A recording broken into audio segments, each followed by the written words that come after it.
Video like जरूर कर लीजिए और ऐसे वीडियो लगातार फ्री में पाने के लिए चैनल को तुरंत सब्सक्राइब कर लीजिए और बेल आइकन को जरूर टैप कर लीजिए ताकि आगे भी सारे वीडियो आपको मिलते रहे। यूट्यूब में फॉलो करते हैं तो प्लीज ये वाला फ्री टेलीग्राम चैनल जरूर ज्वाइन कर लीजिएगा। सारे नोटिफिकेशन सारे अपडेट यहीं पे आते हैं, ध्यान रखिए। 2025 में अगर आप 71वीं बीपीएससी पीटी प्रारंभिक परीक्षा की तैयारी करना चाहते हैं, स्टडी फॉर सिविल सर्विस का लेटेस्ट पेड बैच इस आशय से शुरू हुआ है। 12 अप्रैल 2025 से बीपीएससी पीटी प्रारंभिक परीक्षा की तैयारी के लिए स्टडी फॉर सिविल सर्विस का लेटेस्ट टेलीग्राम पेड बैच शुरू हुआ है। इसमें आकर के आप पूरी तैयारी बीपीएससी पीटी कर सकते हैं, जिसमें काफ़ी दिन अभी बाकी हैं। एकदम शुरुआत से बीपीएससी पीटी की तैयारी आप कैसे कर सकते हैं उसके बारे में स्ट्रैटेजी वीडियो रहेगा, ये शुरू से आखिर तक आप देखिएगा। सभी मेंबर्स इसको देखें। अगर आपने बीपीएससी 70वें को मिस कर दिया है, उसके रिजल्ट में आपका नाम नहीं है, इतनी बड़ी वैकेंसी होने के बावजूद भी तो कुछ खामी यहाँ पर रह गई थी, उस खामी को कैसे दूर कर सकते हैं, किस तरीके से 67th के बाद 68th 69th और फिर 70th में ट्रेंड का बदलाव हुआ है, सारी चीज़ों को स्टडी करेंगे। और रिजल्ट के साथ जो प्रेस विज्ञप्ति निकाली थी बीपीएससी ने, उसको भी थोड़ा सा देखेंगे। उसका अवलोकन करने के साथ हम समझेंगे कि कट ऑफ का हमारा टारगेट कैसा होना चाहिए। और बीपीएससी का जो पैटर्न बदलता रहता है, मतलब क्वेश्चन पूछे जाने का जो ट्रेंड बदलता रहता है, पेपर का लेवल बदलता रहता है, उससे कैसे डील किया जाए, सब कुछ यहाँ पर चर्चा करना हम लोग शुरू करते हैं। 70वीं बीपीएससी पीटी परीक्षा का रिजल्ट आया था और उसमें maximum selection study for civil service के हुए थे। सारे स्क्रीनशॉट वगैरह प्रूफ वगैरह हमने दिए। हमारे पेड स्टूडेंट्स कई सारे लोग सिलेक्ट हुए थे। इस बार वैकेंसी ज़्यादा है, ये भी बात है, लेकिन जब कम वैकेंसी भी रही थी 68 में 69 में आप देखेंगे, तब भी हमारे मैक्सिमम स्टूडेंट्स सिलेक्ट हुए थे। 68वें में 69वें में काफ़ी टफ पेपर आया था, उसमें भी लोग सिलेक्ट हुए। थोड़ा सा ईजी मॉडरेट साइड जो पेपर आया था, एक्चुअल पेपर आया था 17वां वाला, उसमें भी लोग सिलेक्ट हुए हैं। तो इस तरीके से आप कह सकते हैं कि हम हमेशा एग्जाम की डिमांड पूरी करने पर विश्वास करते हैं। पेपर चाहे टफ हो जहाँ पर टफ होगा कट ऑफ थोड़ा सा गिरेगा, इजी मॉडरेट हो, सभी तरीके के सवालों की तैयारी हम लोग कराते हैं। हमारा स्टडी मटेरियल जो है इजी मॉडरेट डिफिकल्ट सभी तरीके के सवालों को हेल्प करने में आपकी सहायता करता है। और हमारा प्लान भी इसी तरीके से चलता है। सबसे पहले बेसिक पर फोकस करते हैं हम लोग, फिर धीरे धीरे हम अपना मटेरियल देते हैं, फिर प्रैक्टिस रिसोर्सेज और टेस्ट सीरीज पेड क्विज को लगाते हुए आगे बढ़ते हैं और पीटी परीक्षा में अपना स्थान सुनिश्चित कर पाते हैं। एक नहीं कई सारे मैसेजेस आए थे, आप जो है खुद ही देख सकते हैं। ठीक है, हमारे फ्री रिसोर्सेज से, पेड रिसोर्सेज से तमाम लोग जो है बीपीएससी पीटी में सिलेक्ट हुए थे। ठीक है, आप खुद ही देख सकते हैं। Maximum selection study for civil service के ही होते हैं बीपीएससी पीटी में, हमेशा कट ऑफ निकाल सकें। उससे पहले थोड़ी सी बात कर लेते हैं। प्रेस विज्ञप्ति इस बार बड़ी आई है। जनरली जो है कट ऑफ लिस्ट होती है और कट ऑफ टेबल होती है कि किस कैटेगरी का कितना कट ऑफ गया, रोल नंबर्स की लिस्ट होती है। लेकिन इस बार प्रेस विज्ञप्ति थोड़ी सी बड़ी दी है बीपीएससी आयोग ने, और बीपीएससी आयोग ने स्पष्ट किया है कि कुछ चीज़ें जो है समझ लेना चाहिए हम सभी को, जो लोग भी यूट्यूब मीडिया में काम करते हैं या फिर टीचर्स के लिए भी इन्होंने हिदायत दी है कि डिफ़िकल्टी लेवल कैसे आंकते हैं। अब इनका विश्लेषण मुझे आधा सही आधा गलत लग रहा है, फिर भी हम इसको देख लेते हैं क्योंकि आयोग ने लिखा है। आयोग ने यहाँ पर स्पष्ट किया है कि कई सारे जो कोचिंग संचालक हैं और जो विशेषज्ञ हैं, जो खुद को विशेषज्ञ क्लेम करते हैं, कई सारे तो एक्चुअली विशेषज्ञ हैं भी नहीं यूट्यूब में, लेकिन वो लोग खुद को क्लेम करते हैं, तो फिर भी उनकी तरफ से एक ये दावा किया गया था कट ऑफ बहुत हाई जा सकता है। ठीक है, study for civil service team ने भी एंटिसिपेट किया था कि कट ऑफ थोड़ा सा हाई रह सकता है। ठीक है, लेकिन हमने ये नहीं कहा था कि कट ऑफ जो 125 चला जाएगा, 140 चला जाएगा, ऐसा कभी नहीं कहा। हमारे इंस्टीट्यूट ने सनसनीखेज बातें करना हमारे इंस्टीट्यूट का काम कभी नहीं रहा है। हालांकि जिसने भी किया है उनके लिए स्पष्ट किया गया है आयोग द्वारा कि डिफिकल्टी लेवल जो है 68वीं और 69वीं संयुक्त प्रतियोगिता परीक्षा के समान ही पाया गया है। अब ऐसा ही लोग लिख रहे हैं। हमारी टीम इससे पार्शली एग्री करती है, पार्शली नहीं भी, क्योंकि 68वीं और 69वीं परीक्षा जिन लोगों ने दी है एक्चुअल में, और या फिर जो सही बात विश्लेषण किया है जिन लोगों ने, उन लोगों ने पाया है कि 68वीं और 69वीं की तुलना में 70वीं बीपीएससी परीक्षा जो है थोड़ा सा ईजी थी। निश्चित तौर पर क्वेश्चन छोटे पूछे गए थे, लेकिन अगेन डिफिकल्टी लेवल वही चीज, डिफिकल्टी लेवल की जहाँ तक बात है, वो डिफिकल्टी लेवल केवल इस बात से नहीं तय होता कि पेपर कितना इजी है कितना टफ है, इस बात से भी तय होता है कि कितने लोग उस तक पहुंच पा रहे हैं। सही सवाल तक अगर आप पहुंच रहे हैं तो इसका मतलब पेपर इजी है, सही सवाल तक बच्चे नहीं पहुंच पा रहे हैं तो इसका मतलब पेपर डिफिकल्ट है। सीधा साधा इन लोगों ने ये बताया है, और इस बात से हमारा इंस्टीट्यूट भी एग्री करता है और सभी लोग एग्री करेंगे कि पेपर चाहे जितना सरल आ जाए, अगर बच्चे उसको आंसर नहीं कर पा रहे हैं, अगर छात्र उसको आंसर नहीं कर पा रहे हैं उस क्वेश्चन को, तो जाहिर सी बात है उसको डिफिकल्ट कहा जाएगा। पढ़ाने वालों को इजी लग सकता है, ठीक है, जिन लोगों ने अच्छे से पढ़ा है उनको इजी लग सकता है, लेकिन जब मैक्सिमम लोग जो है उसको नहीं अटेम्प्ट कर पा रहे हैं, क्योंकि आयोग ने पूरा विश्लेषण दिया है, अभी मैं आपको नेक्स्ट पेज पर दिखाऊंगा। उन लोगों ने बाकायदा जो है क्वेश्चन को दिया है और इस पे बताया कि कितने हजार छात्रों ने इसको अटेम्प्ट किया या फिर छोड़ दिया। डिफिकल्टी लेवल आयोग के अनुसार 68वीं और 69वीं परीक्षा के समान ही 70वीं का था। हमारा इंस्टीट्यूट मानता है कि हाँ, थोड़ा सा जो है डिफिकल्टी लेवल 68वीं और 69वीं का ज़्यादा था, लेकिन अब चूंकि लोग फैक्चुअल भी नहीं आंसर कर पा रहे तो हम समान ही चलिए मान लेते हैं। ठीक है, और इस पे ये कहा गया है कि 21,581 छात्रों को अपमानित करने के उद्देश्य से की गई थी। ऐसा नहीं है, हमेशा जो है ऐसा नहीं होता है कि अपमानित करने के उद्देश्य से ये वीडियोस बनाए जाते हैं। हमेशा ही जो फ्री स्पीच है उसका मतलब ये डिस्कशन होंगे। बीपीएससी आयोग है, जिम्मेदार संस्था है, संवैधानिक संस्था है, उन लोगों ने जवाब दिया, ये अच्छी बात है, ठीक है? तो ये चीज़ें स्पष्ट की उन्होंने। फ्री स्पीच की वजह से ही मैं मानता हूँ कि आयोग को इतना डेटा वगैरह देना पड़ रहा है, लेकिन जनरली ऐसा होता नहीं है कि कोई भी आयोग, यूपीपीएससी को ही आप देख लें, इतना विश्लेषण वो लोग देते नहीं हैं। यूपीपीसीएस में तो मॉडिफाइड की भी नहीं आती है। बीपीएससी की इस मामले में काफ़ी तारीफ़ रहेगी कि उन लोगों ने जो भी शंकाएँ उठाई गई उनका बाकायदा निवारण किया, उनका जवाब दिया। ये अलग बात है कि वो थोड़ा-सा खफ़ा ज़रूर हैं यूट्यूब मीडिया और फ्री स्पीच से, लेकिन फिर भी जैसा भी हो उन लोगों ने रिस्पॉन्ड किया और ज़िम्मेदारी के साथ सारे फैक्ट और फिगर रखे। अब इनके फिगर से हमको कुछ चीज़ें पता चलती हैं। 71वीं बीपीएससी परीक्षा के लिए जो बातें आपको ध्यान रखनी चाहिए, इनके आंकड़ों से उनके बारे में बात कर लेते हैं, इधर-उधर की बातों को हटा करके। प्रश्न पत्र की उच्च गुणवत्ता के कारण 3,28,990 लोग जो अपीयर हुए थे, उनमें से मात्र एक छात्र, आई रिपीट, एक छात्र जो है 120 प्लस अंक ला पाया है। ठीक है, ये यहाँ पे लिखा हुआ है। मात्र एक छात्र जो है 120 प्लस अंक ला पाया है। 150 में से 120 अंक मात्र एक छात्र ला पाया है, तो इसका मतलब हम मान लेते हैं कि चलिए हाँ, डिफिकल्ट तो है परीक्षा। इतना ही नहीं, 100 से अधिक मार्क्स लाने वाले छात्रों की संख्या सिर्फ 1180 है। 1180, और जबकि सिलेक्ट कितने लोग हुए हैं? इस साल मेंस लिखेंगे करीब 21,581 लोग। थोड़ा-सा ये भी सिनेरियो आप समझिए यहाँ पे, डिफिकल्टी लेवल की तो चलिए बाद में बात करते हैं। इस बार सीटें ज़्यादा थी, तो इस बार 21,581 लोग मेंस लिखने वाले हैं, और 69वीं में कितने लोगों ने मेंस लिखा था? 69वीं में मात्र 1120 लोगों ने मेंस लिखा था। ये बीपीएससी की ऑफिशियल वेबसाइट पे दिया हुआ है। 69वीं में मेंस के लिए कितने लोग सिलेक्ट किए गए थे? 1120 लोग सिलेक्ट किए गए थे। अगर मैं गलत हूँ तो आप मुझे करेक्ट करिएगा, लेकिन मैंने ऑफिशियल डेटा से देखकर ही बताया है। 69वीं में मात्र 1120 लोगों ने मेंस लिखा था, और 68वीं की बात कर लें, 68वीं की बात कर लें, मात्र 3590 लोगों ने मेंस लिखा था। मतलब जो एलिजिबल थे, लिखा तो हो सकता है और भी कम लोगों ने हो, लेकिन जिन लोगों को बीपीएससी ने कट ऑफ से पास किया था मेंस के लिए, उनकी संख्या इतनी थी। 69वीं में 1120 और 68वीं में 1590। सीटें कम थी इस वजह से। तो सीटें बढ़ी हैं, इसका भी प्रभाव देखने को मिल सकता है। कट ऑफ उतना का उतना रहा, पेपर का स्तर थोड़ा-सा नीचे होने के बावजूद, या ऐसा जैसा हमको प्रतीत हो रहा है, नीचे होने के बावजूद। अब 0 से कम ऋणात्मक अंक प्राप्त करने वालों की संख्या 1409 है। कुछ लोग 0 से भी कम अंक लाए थे यहाँ पर नेगेटिव मार्किंग कारण। बाकी आयोग ने जो है ये सब बातें लिखी हैं कि किस तरीके से भ्रम फैलाया गया, ये सब बातें हमारी काम की नहीं है। जो फैक्ट्स और फिगर इन लोगों ने दिए हैं, उनको देख लेते हैं यहाँ पे। 3,28,000 में से 1,70,000 अभ्यर्थी जो है 30% मार्क्स भी नहीं ला पाए। यानी आधे से भी अधिक अभ्यर्थी, करीब 60% अभ्यर्थी 30% मार्क्स भी नहीं ला पाए इस परीक्षा में। अगर अभ्यर्थी नहीं ला पा रहे हैं, तो पेपर कितना भी हमको सरल प्रतीत हो, उसे डिफिकल्ट माना जाएगा। आयोग की बात बिल्कुल ही सही यहाँ पर हम लोग मानेंगे। जिस भी परीक्षा में अगर भारत की राजधानी दिल्ली पूछी गई है, लेकिन अगर उसको नंबर ऑफ छात्र नहीं अटेम्प्ट कर पा रहे हैं, तो हम मान लेंगे कि चलिए वो पेपर डिफिकल्ट है, ठीक है।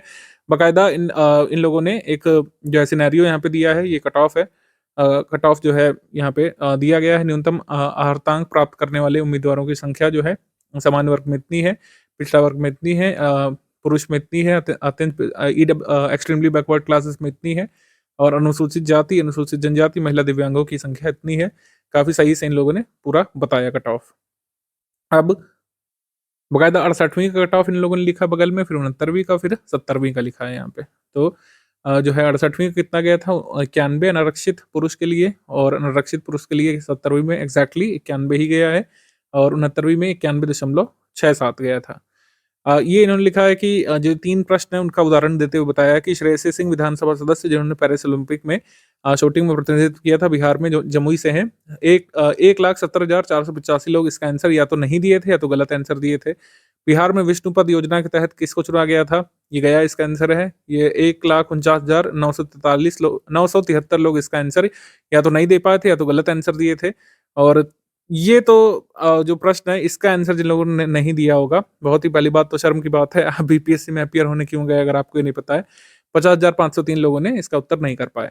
तो ऐसा हम लोग कह सकते हैं कि ये वाले छात्रों में ज़्यादातर संख्या नॉन सीरीज छात्रों की रही होगी। तो इससे एक बात स्पष्ट हो जाती है कि भले ही बहुत सारे फिगर आपको दिखाए जाएँ कि 3 लाख लोगों ने पेपर के लिए भरा है, अप्लाई किया है, 6 लाख लोगों ने भरा है, लेकिन सीरियस मेरे हिसाब से शायद 10-20 हज़ार लोग ही होते हैं, और इस बार सीट ज़्यादा होने की वजह से सभी सीरियस लोग जो है सिलेक्ट हो गए होंगे। ठीक है, ये हम सिनेरियो मान सकते हैं।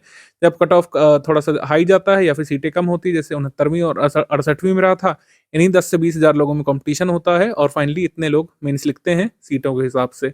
ये विश्लेषण है यहाँ पे। बीपीएससी को बहुत बहुत धन्यवाद कि इन लोगों ने इतना डिटेल्ड विश्लेषण दिया है।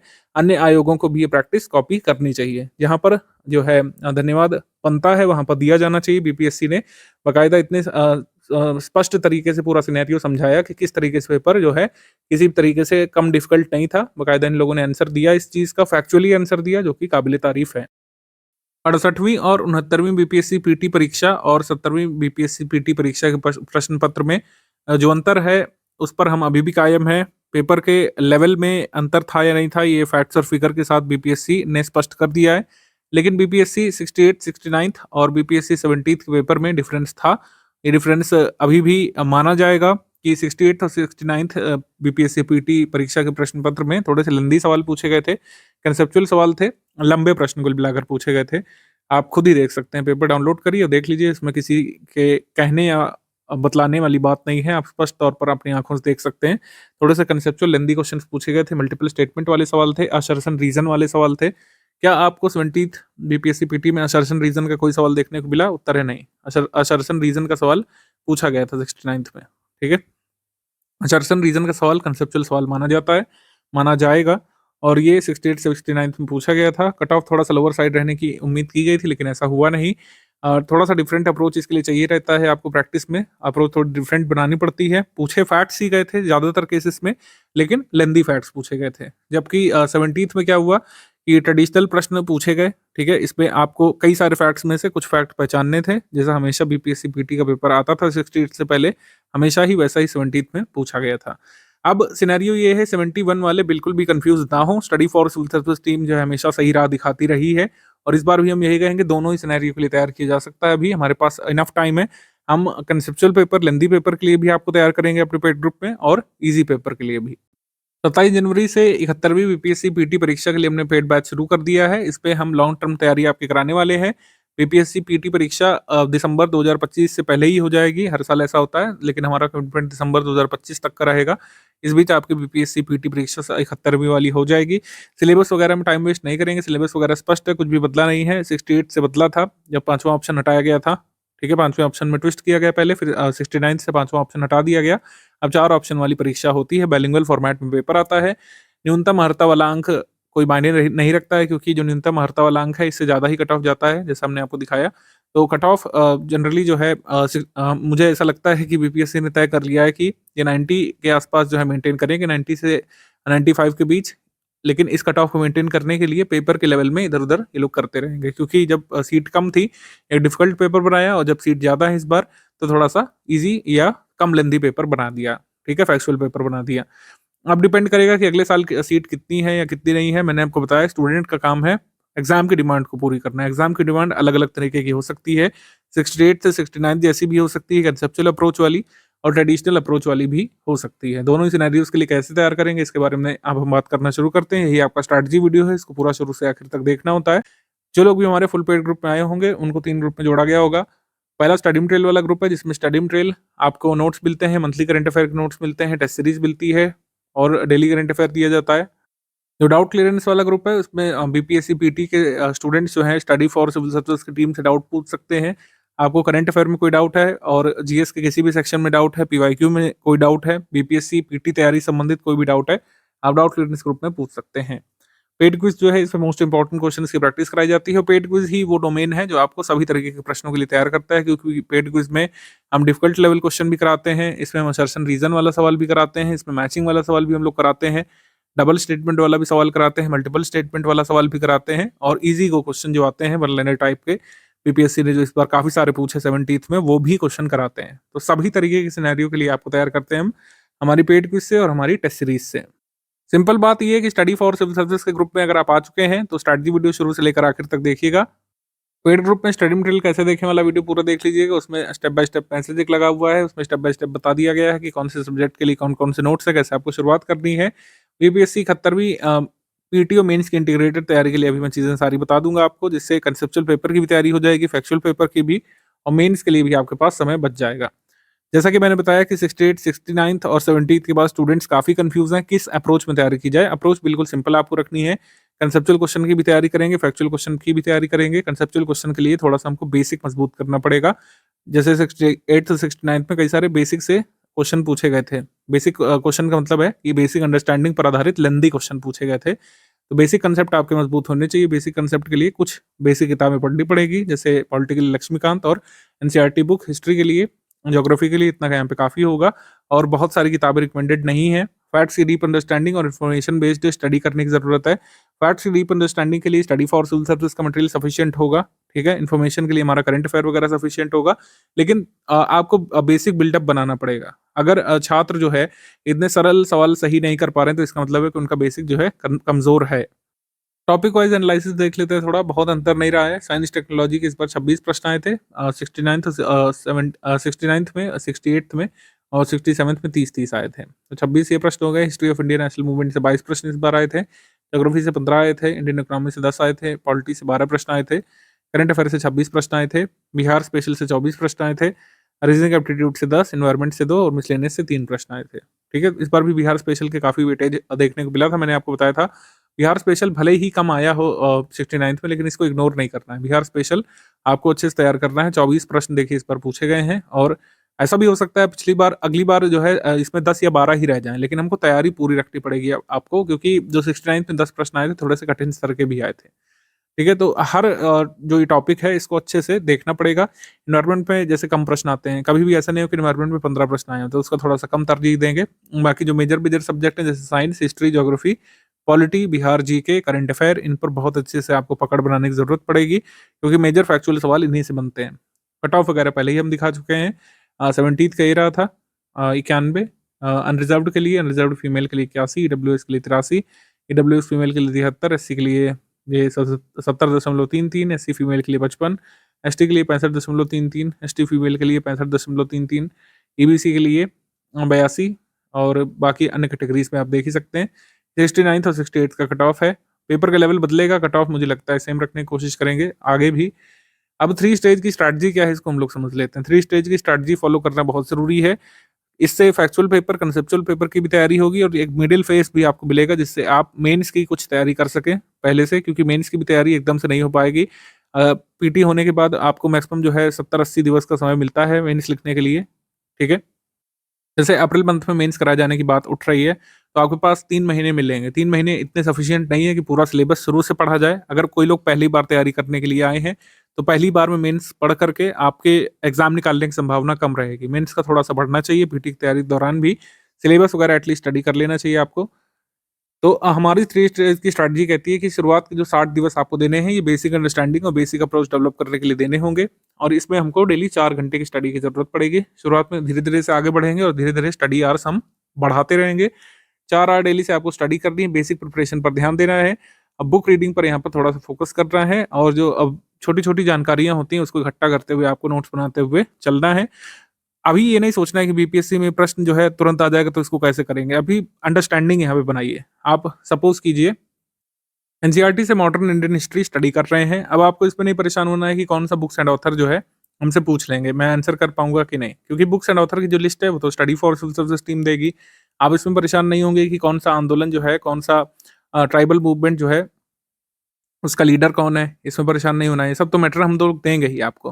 जो 3rd स्टेज की स्ट्रैटेजी है, जो 2nd स्टेज का अंतिम पड़ाव है, उसमें आपको जो मटेरियल मिल चुका होगा, स्टडी फॉर सिविल सर्विस के मॉड्यूल वगैरह मिल चुके होंगे, नोट्स वगैरह मिल चुके होंगे, आप उसको पढ़ेंगे, टेस्ट सीरीज वगैरह लगा रहे होंगे, ये सारे फैक्चुअल्स आपके कवर होंगे। शुरुआत में जो स्टेज 1 है उसमें फोकस करना है। जैसे एनसीईआरटी बुक रीडिंग आप कर रहे हैं, उसमें आपको समझना है क्या क्रोनोलॉजी है, क्योंकि क्रोनोलॉजी आधारित क्वेश्चन पूछे गए हैं पहले भी। क्या इवेंट पहले हुआ, कौन सा बाद में हुआ, कौन कौन से मेजर लीडर्स रहे हैं। अब आपको लगेगा कि हम जवाहरलाल नेहरू जी, गांधी जी, वल्लभ भाई पटेल, इन सब के बारे में तो पढ़ते हैं, लेकिन एग्जाम में तो कुछ दूसरा ही पूछ लिया जाता है। दूसरे के लिए हम आपको तैयार करेंगे, फैक्चुअल डेटा सब मिलेगा आपको, लेकिन अभी स्टेज 1 में इतना डीपली नहीं सोचना है। अभी अंडरस्टैंडिंग बनाने पर फोकस करना है, क्योंकि अंडरस्टैंडिंग आधारित भी प्रश्न आ सकते हैं। मैं बता रहा हूँ आपको, किसी भी जो है प्रेडिक्शन गेम में हम लोग नहीं पढ़ते हैं। हम लोग नहीं सोचते हैं कि 70th में फैक्चुअल पेपर आए तो ऐसा हो सकता है 71st में भी बीपीएससी जो है वही पूछ लेगा। ऐसा नहीं होने वाला है। ऐसा हो सकता है 68 जैसा आ जाए, तो आप क्या करेंगे, तब आप 72 की कोशिश करेंगे। ये सही अप्रोच नहीं है। एग्जाम की डिमांड पूरी करने के लिए छात्र को हर समय तैयार होना चाहिए। फर्स्ट स्टेज की स्ट्रैटेजी शुरू की 60 दिवस तक, यानी अगले 2 महीने तक आपको फॉलो करना है। 2 महीने बाद जो है हमारे मॉड्यूल आपको मिलने शुरू हो जाएंगे। मॉड्यूल का मतलब हो गया फैक्चुअल नोट्स। मॉड्यूल का मतलब हो गया स्टडी फॉर सिविल सर्विसेज के फैक्चुअल नोट्स, जो सभी सब्जेक्ट के मिलेंगे, जहाँ-जहाँ पर फैक्ट्स आते हैं और आप उससे तैयार कर लेंगे। अंडरस्टैंडिंग बनाने के बाद मॉड्यूल को पढ़ना आसान हो जाएगा। रिकॉर्डेड वीडियो लेक्चर भी मिलेंगे इसमें, मॉड्यूल को समझने के लिए कोई चिंता वाली बात नहीं है। लेकिन अगेन रिकॉर्डेड वीडियो लेक्चर का भरपूर मज़ा लेने के लिए भरपूर उसको समझने के लिए, रिकॉर्डेड वीडियो लेक्चर को हमेशा के लिए आत्मसात करने के लिए यहाँ पर की जो मेहनत है फर्स्ट स्टेज की ज़रूरी हो जाती है। थोड़ा-सा 60 दिन तक घिसिए आप, ठीक है? अच्छे से बुक को समझने की कोशिश करिए, लिखी हुई चीज़ को 10 बार पढ़िए। रिकॉर्डेड वीडियो लेक्चर जब आएगा, बहुत अच्छे तरीके से आप रिलेट कर पाएँगे, मॉड्यूल समझने में आसानी रहेगी, लंबे समय तक याद रख पाएँगे और चाहे बीपीएससी इससे भी टफ कॉन्सेप्चुअल क्वेश्चन या फैक्चुअल क्वेश्चन पूछ ले, आप उसको आंसर कर पाएँगे 71st पीटी में। ठीक है? 80 दिवस का मॉड्यूल ये बीच में चलेगा, 60 दिवस के बाद 80 दिवस का मॉड्यूल चलेगा। इसमें एक मॉड्यूल जो है डेली आपको मिलेगा। मॉड्यूल सफिशिएंट है प्रीलिम्स एग्जाम के लिए, लेकिन हमने ये 60 दिवस आपको क्यों दिए थे? 60 दिवस आपको दिए थे जिससे मॉड्यूल अच्छे तरीके से आप तैयार कर पाएँ और मेंस वगैरह का भी स्टडी मटेरियल अगर पढ़ेंगे 80 दिवस बाद, सेकंड स्टेज में 80 दिवस बाद अगर मेंस में भी एडमिशन ले लेते हैं, तो मेंस के नोट समझने में बहुत आसानी लगेगी आपको। मॉड्यूल में फैक्चुअल इन्फॉर्मेशन पर हम लोग फोकस करेंगे क्योंकि फैक्चुअल ही सत्य है बीपीएससी का। फैक्चुअल को ही जो है लंदी तरीके से पूछ लेते हैं 68 में, 69 में और 70 में डायरेक्ट तरीके से पूछा, लेकिन पूछा फैक्चुअल इन्फॉर्मेशन ही। तो मॉड्यूल में फैक्चुअल इन्फॉर्मेशन रहेगी, वो आपको मिलेगी इसमें, उसको फिर आपको मेमोराइज करने की कोशिश करना है। रिकॉर्डेड वीडियो लेक्चर इस चीज़ में आपको हेल्प करेंगे और इस तरीके से आपकी प्रिपरेशन कंप्लीट होती जाएगी। फैक्ट्स को रिटेन रखने के लिए एमसीक्यू आपको प्रैक्टिस के लिए सब्जेक्ट वाइज प्रोवाइड कराए जाएंगे, उसको देखते हुए चलिएगा। डेली पेड क्विज आपकी शुरू हो चुकी होगी, उसमें सभी तरीके के प्रश्नों की हम लोग प्रैक्टिस कराएंगे। इससे आप लगातार प्रैक्टिस में बने रहेंगे और फैक्ट्स को रिटेन रख पाएंगे। लास्ट 40 दिवस targeted revision for prelims revision की स्ट्रेटजीज वगैरह आपको बताते रहेंगे। मॉड्यूल वाइज आप रिवीजन करते रह सकते हैं। सब्जेक्ट वाइज पीडीएफ भी तब तक मिल जाएगी, एक सब्जेक्ट की एक पीडीएफ, उससे रिवीजन कर लीजिएगा। क्विज लगाते रहिएगा, टेस्ट सीरीज की प्रैक्टिस यहाँ से बहुत जरूरी हो जाएगी। बीपीएससी पीटी परीक्षा में पढ़ाई के साथ साथ प्रैक्टिस बहुत जरूरी होती है क्योंकि फैक्चुअल क्वेश्चंस हमेशा से ही आते रहे हैं, कभी कम कभी ज्यादा, लेकिन फैक्चुअल क्वेश्चंस कभी भी हटाए नहीं गए हैं, ना आगे कभी हटाए जाएंगे। फैक्चुअल क्वेश्चंस की तैयारी के लिए पढ़ाई के साथ साथ रिवीजन के साथ साथ प्रैक्टिस का भी बहुत महत्व है। तो पेड क्विज हमने दिया है प्रैक्टिस के लिए, साथ ही आपके साथ टेस्ट सीरीज हम साझा करेंगे आपके इस वाले ग्रुप में। और जिन लोगों ने study material plus test series वाला ग्रुप लिया या ओनली टेस्ट सीरीज वाला ग्रुप लिया होगा, इस तरीके से टेस्ट सीरीज मिलेगी। 1 जून से इसको हम लोग शुरू कर लेंगे। 1 जून से शुरू करने का उद्देश्य है कि जिससे करंट अफेयर एकदम लेटेस्ट तक का हम शामिल कर सके इसमें, क्योंकि तब तक कुछ ना कुछ आपको सूचना देखने को मिल जाएगी बीपीएससी पीटी एग्जाम डेट के बारे में।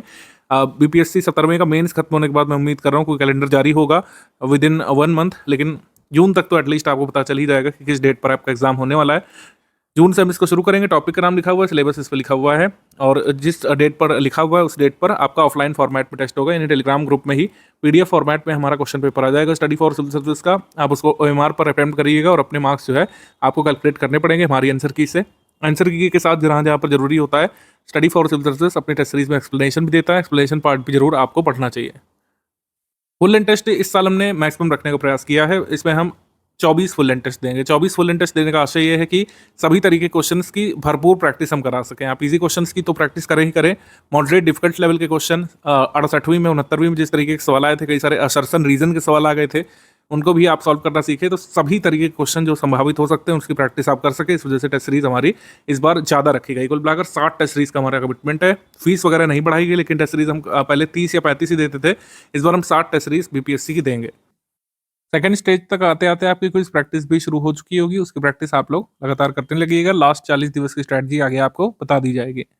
अगर मॉड्यूल खत्म होने के बाद 80 दिवस बाद और ये लास्ट के 40 दिवस पहले, एग्जाम डेट से 40 दिवस पहले अगर आपके पास कोई भी समय बचता है तो आप जो है मेंस एग्जाम की प्रिपरेशन शुरू कर सकते हैं स्टडी फॉर सिविल सर्विसेज का ग्रुप ज्वाइन करके। अन्यथा बिना ग्रुप ज्वाइन करे भी एक विंडो आपको मिलेगी जिस समय आप जो है मेंस की प्रिपरेशन कर सकते हैं। स्टडी फॉर सिविल सर्विसेज के मेंस के अपडेटेड नोट्स जो है बीपीएससी मेंस के लिए स्टडी फॉर सिविल सर्विस के पास जो उपलब्ध हैं, उसमें आप एडमिशन लेकर के उनकी स्टडी शुरू कर सकते हैं। आंसर राइटिंग वाला बैच ज्वाइन करके 1-2 मंथ की आंसर राइटिंग करके प्रैक्टिस कर सकते हैं। ऐसे वाला ग्रुप भी ज्वाइन कर सकते हैं। मेंस की पेड ग्रुप की फी अलग है, उसको पे करके ज्वाइन करना पड़ेगा, तो आपके ऊपर है।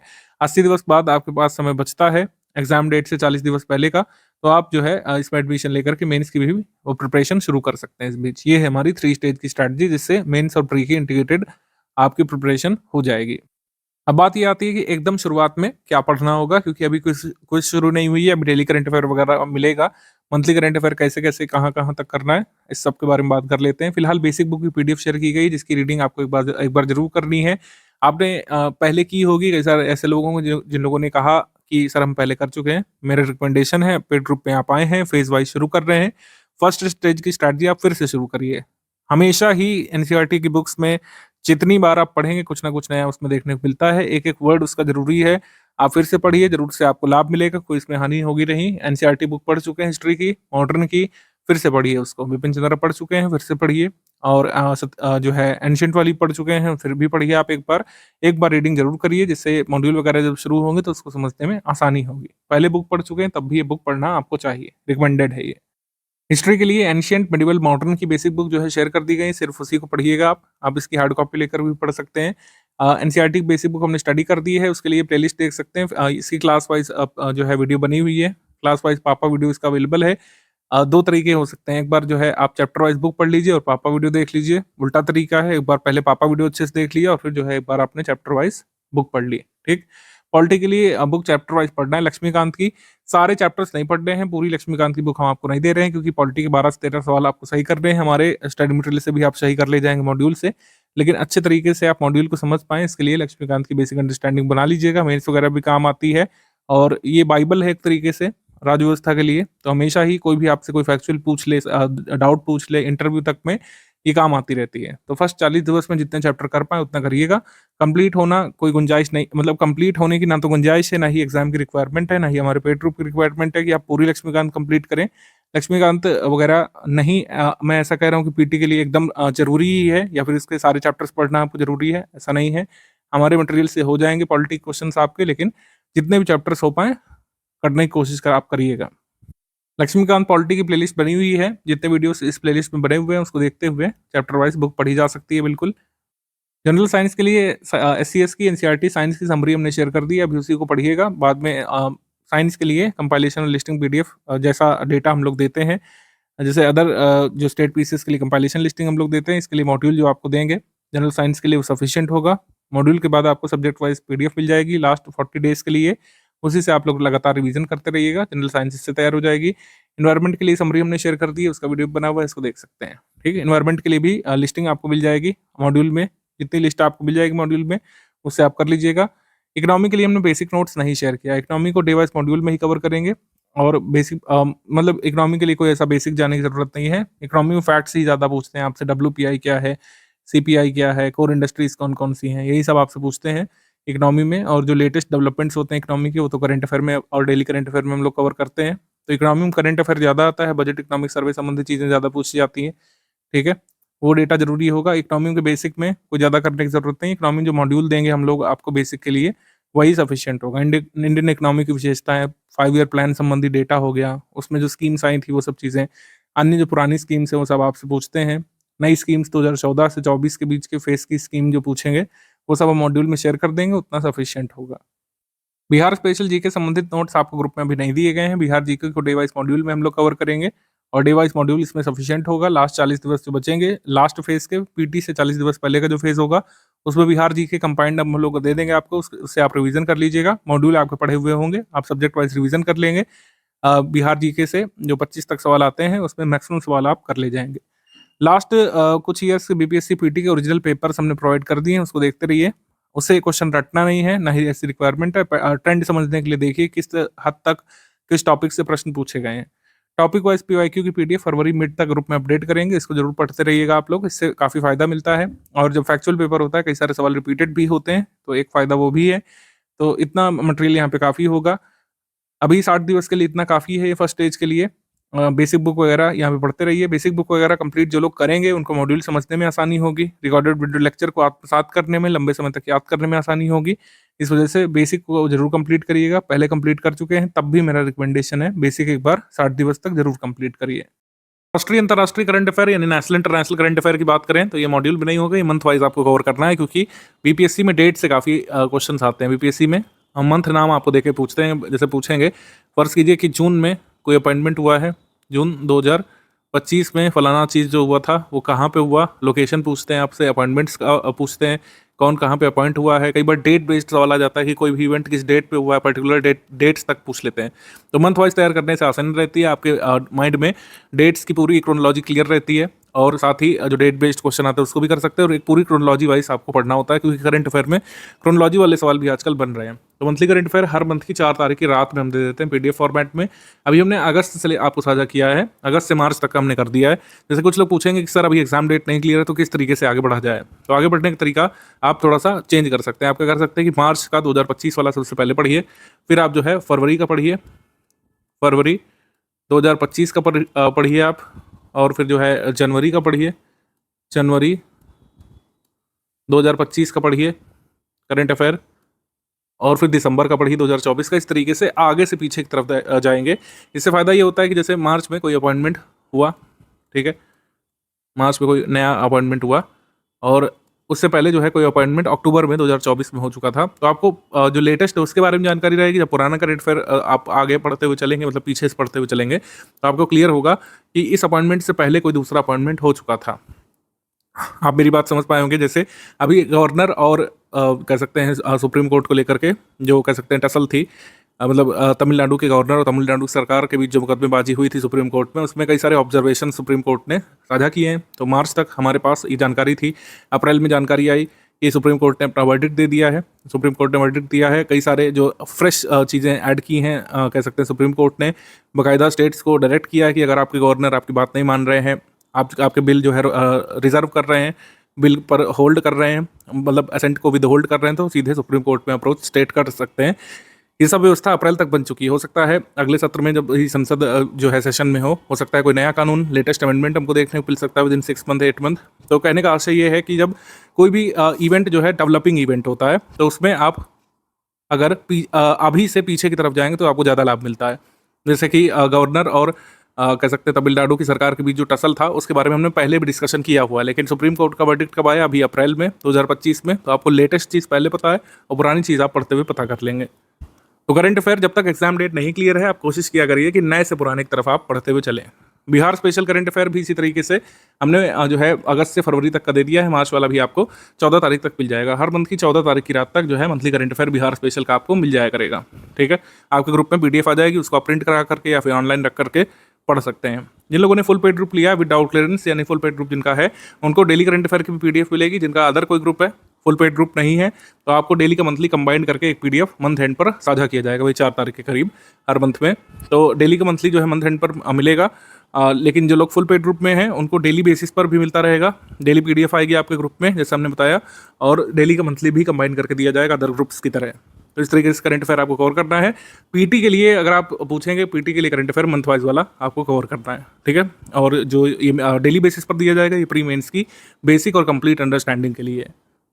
डे वाइज मॉड्यूल संबंधित जानकारी, डे वाइज मॉड्यूल जो है सेकंड फेज में शुरू होंगे। पहले स्टेज के 60 दिवस के बाद मॉड्यूल शुरू हो जाएंगे। कुल 80 मॉड्यूल मिलेंगे, सभी सब्जेक्ट को कवर करते हुए सारे इंपॉर्टेंट फैक्ट्स, कंसेप्ट, डायग्राम, कई सारे जो फैक्चुअल डिटेल्स होते हैं किसी एक टॉपिक के बारे में, जैसे लेंदी क्वेश्चन भी बन सकता है, सारी चीज़ें इसमें हम लोग कवर करेंगे।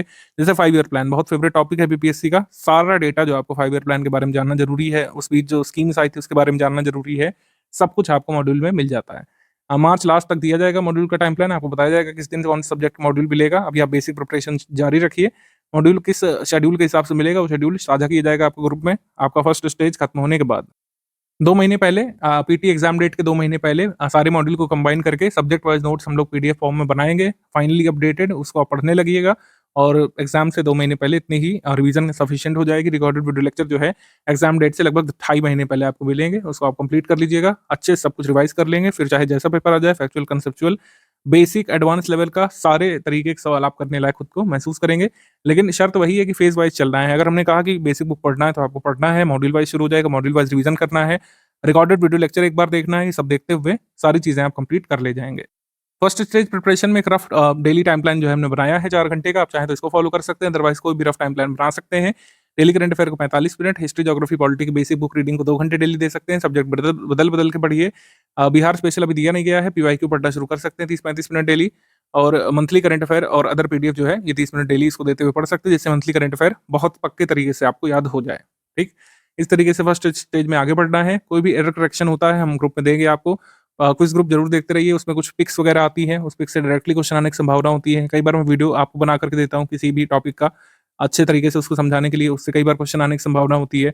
मान लीजिए कोई एरर करेक्शन हुआ, इतने सारे तथ्य हैं, इतनी सारी पीडीएफ हैं, कोई डेटा गलत चला गया या फिर कॉमा इधर-उधर लगने की वजह से कन्फ्यूज़न आ गई, कोई टाइपिंग मेरे एरर हो गई, कोई जो है क्लेरिकल एरर हो गई, उसको हम लोग दूर करते हैं। एग्ज़ाम से पहले सारा शुद्ध डेटा आपको मिलता है और कभी भी ऐसा हुआ नहीं कि स्टडी फॉर सिविल सर्विसेज में दिए गए डेटा की वजह से आपका सवाल गलत हुआ हो। आज तक ऐसा नहीं हुआ है, ना आगे कभी होगा। एरर करेक्शन चलते रहते हैं, कई बार कन्फ्यूज़न होता है, कई बार जैसे मान लीजिए कोई मेंबर किसी ऑर्गेनाइज़ेशन को छोड़ता है, बाद में रिजॉइन हो जाता है, ठीक है? तो ऐसे सारे अपडेट्स जो है आपको पेड क्विज़ ग्रुप में मिलते रहते हैं, उसको ज़रूर जॉइन करके रखना है आपको। जिन लोगों ने कंप्लीट पेड बैच लिया है, डाउट क्लियरेंस आपका आज ही शुरू हो जाता है।